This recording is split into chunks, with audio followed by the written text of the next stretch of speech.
Assalamualaikum warahmatullahi wabarakatuh. Untuk memahami lebih lanjut tugas-tugas daripada petugas yang telah dipilih oleh Allah Subhanahu wa Ta'ala dari dirinya, kemudian dari Muhammad,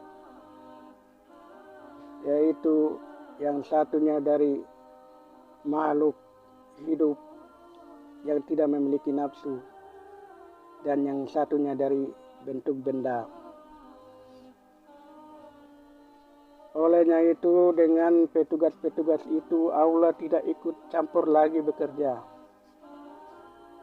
Walaupun dikatakan bahwa Allah yang telah bekerja, Allah yang telah memproses, Allah yang menciptakan, tapi sesungguhnya Allah itu selalu siap di tempat di singgasananya di Arsy. Dia hanya menunggu laporan-laporan dari apa yang telah sudah dititipkan di dalam penciptaannya. Ada elemen-elemen, partikel-partikel, dan elektron-elektron terkecil yang sudah dititipkan di dalam semua yang diciptakan.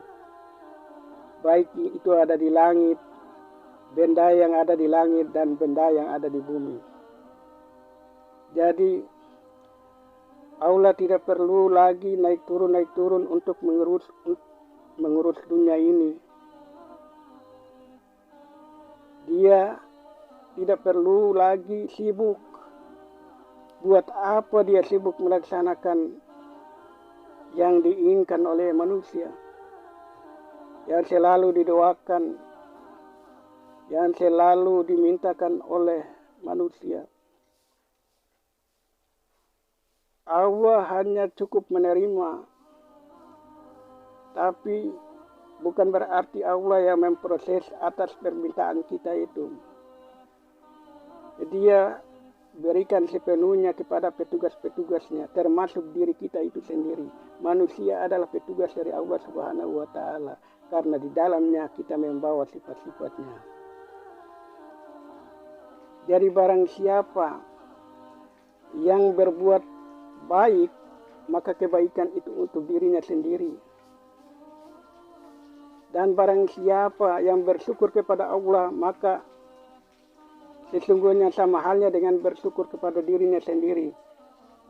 Tinggal hubungan manusia dengan manusia dan manusia dengan Allah.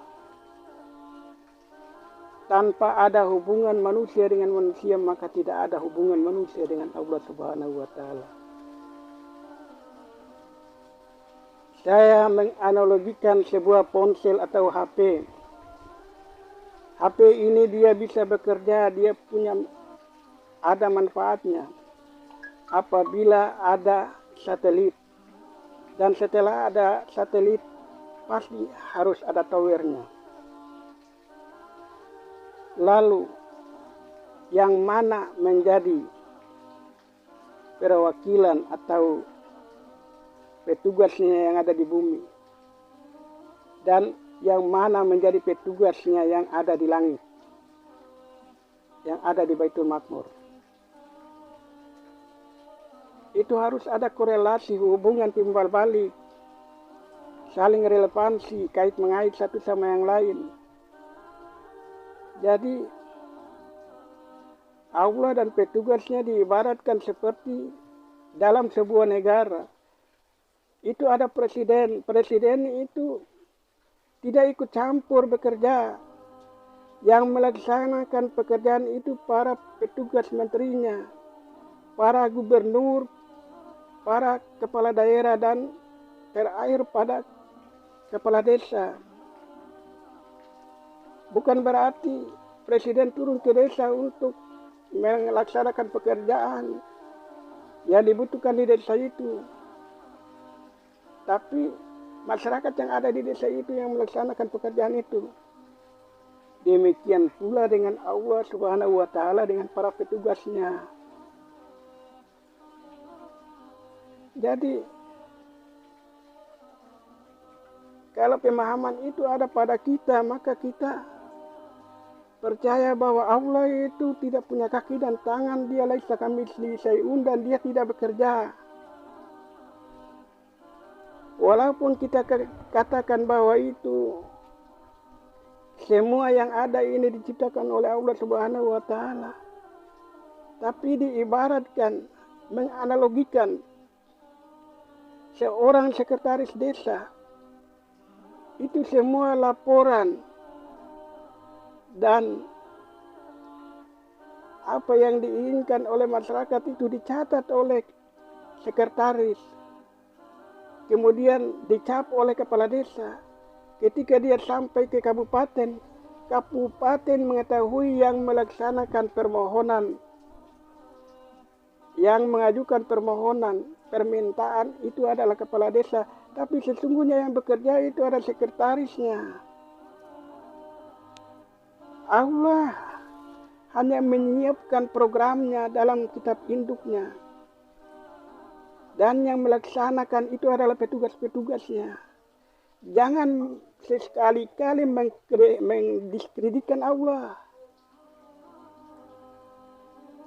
Jangan terlalu mengharapkan bahwa Allah yang turun tangan membantu kita.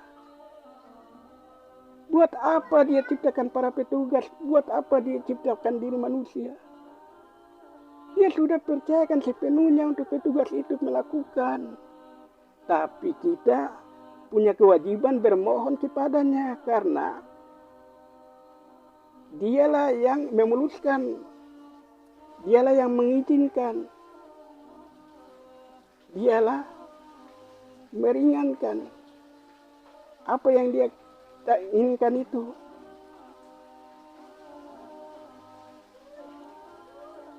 Jadi Allah itu hanya cukup menyediakan proposal, menyediakan visi dan misi programnya di dalam kitab induknya, lalu pekerjaannya yang melaksanakan. Tapi petugas-petugas itu bekerja atas nama Allah. Jadi tepat kita mengatakan bahwa semua ciptaan yang ada di muka bumi ini dikerjakan oleh Allah. Betul. Tapi bukan Allah dalam bentuk fisiknya yang melakukan, tapi petugas-petugasnya. Sekian dulu, nanti kita sambung pada kesempatan berikut. Wabillahi taufiq wal hidayah. Wassalamualaikum warahmatullahi wabarakatuh.